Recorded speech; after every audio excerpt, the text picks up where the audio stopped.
Hi friends, இன்றைக்கி மாதவன் கிச்சனில் உளுந்து வடை தான் பார்க்க போகிறோம்.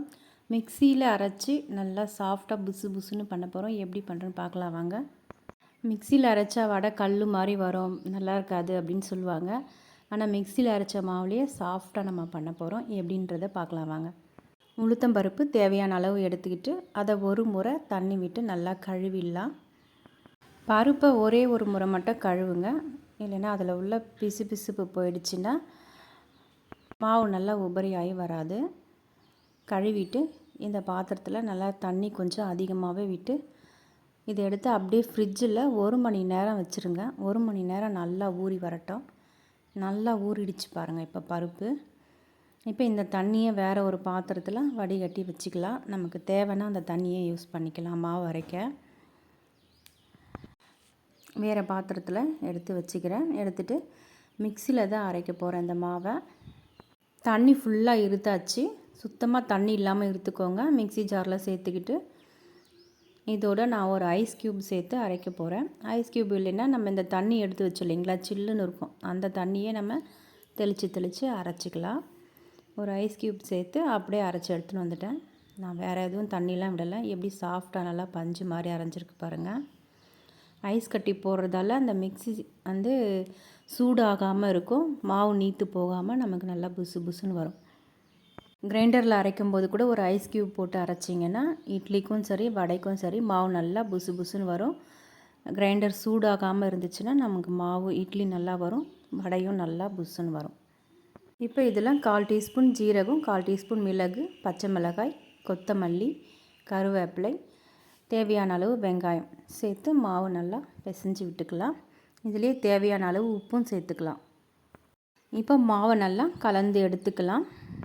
மாவில் ரொம்ப தண்ணி விட்டு அரைக்கக்கூடாது. நம்ம நல்லா தண்ணிலாம் இருத்துட்டு கொஞ்சமாக தண்ணி தெளித்து அரைக்கணும். ஒரு ஐஸ் க்யூப் போட்டோம்னா போதுமானது. பாருங்கள், மாவு இதே மாதிரி சாஃப்டாக இருந்தால் தான் வடை வந்து நல்லா மொறு மொறுன்னு சாஃப்டாக நல்லா வரும். ரொம்பவும் கட்டியாக இருந்தாலும் வடை வந்து ஹார்டாக இருக்கும், நல்லா இருக்காது. இப்போ வாழை இலையோ இல்லை ஒரு கவரோ இருந்துச்சுன்னா அதில் தண்ணி தொட்டுக்கிட்டு கொஞ்சம் கொஞ்சமாக மாவு வச்சு தட்டி போடுங்க. நம்ம விருப்பத்துக்கு ஏற்ற மாதிரி வடையை தட்டி போட்டுக்கலாம். இப்போ எண்ணெயில் ஒன்று ஒன்றா எண்ணெயில் தட்டி போட்டுக்கலாம்.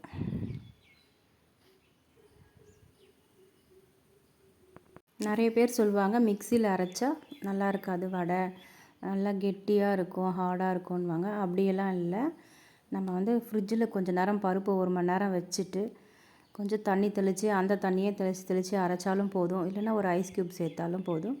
நல்லா மாவு உபரியாக வரும். அதே சமயத்தில் அந்த மிஷின் சூடாகாமல் இருந்துச்சுன்னா நமக்கு எந்த ப்ராப்ளம் இல்லை, நல்லா மாவு உபரியாகவும் அது நல்லா புசு புசுன்னு வரும். அதே மாதிரி உப்பு கடைசியாக தான் சேர்க்கணும். அரைக்கும் போதே சேர்த்துட்டிங்கன்னா மாவு தண்ணியாக போயிடும், நீர்த்து போன மாதிரி ஆகிடும், ரொம்ப தண்ணியாக போயிடும், வடை எடுத்து போடவே வராது. நல்லா வடைலாம் நல்லா வெந்துடுச்சு பாருங்கள். எப்படி நல்லா மொறு மொறுன்னு புசு புசுன்னு இருக்குது பாருங்கள். அவ்வளோதாங்க. இந்த வீடியோ பிடிச்சிருந்தா ஒரு லைக் போடுங்க. வீடியோ பார்க்குறவங்க கண்டிப்பாக ஒரு லைக் போடுங்க. வடையெல்லாம் எடுத்துடலாம். இப்போது நல்லா வெந்துருச்சு. அதே சமயத்தில் எண்ணெயும் குடிக்காமல் நல்லா இருக்குது பாருங்கள். நல்லா புசு புசுன்னு நல்லா சூப்பரான ஒரு மெதுவடை உளுந்து வடை ரெடி ஆகிடுச்சு. பாருங்கள் எப்படி நல்லா மொறு மொறுன்னு உள்ளெல்லாம் நல்லா வெந்து சூப்பராக இருக்குது பாருங்கள். சூடாக இருக்குது, அதனால தான் என்னால் சட்டுன்னு போட முடியல. நல்லா உள்ளெல்லாம் வெந்து நல்லா சூப்பராக இருக்குது பாருங்கள். இந்த வீடியோ பிடிச்சிருந்தா ஒரு லைக் போடுங்க. அப்படியே நம்ம சேனலை சப்ஸ்கிரைப் பண்ணிக்கோங்க.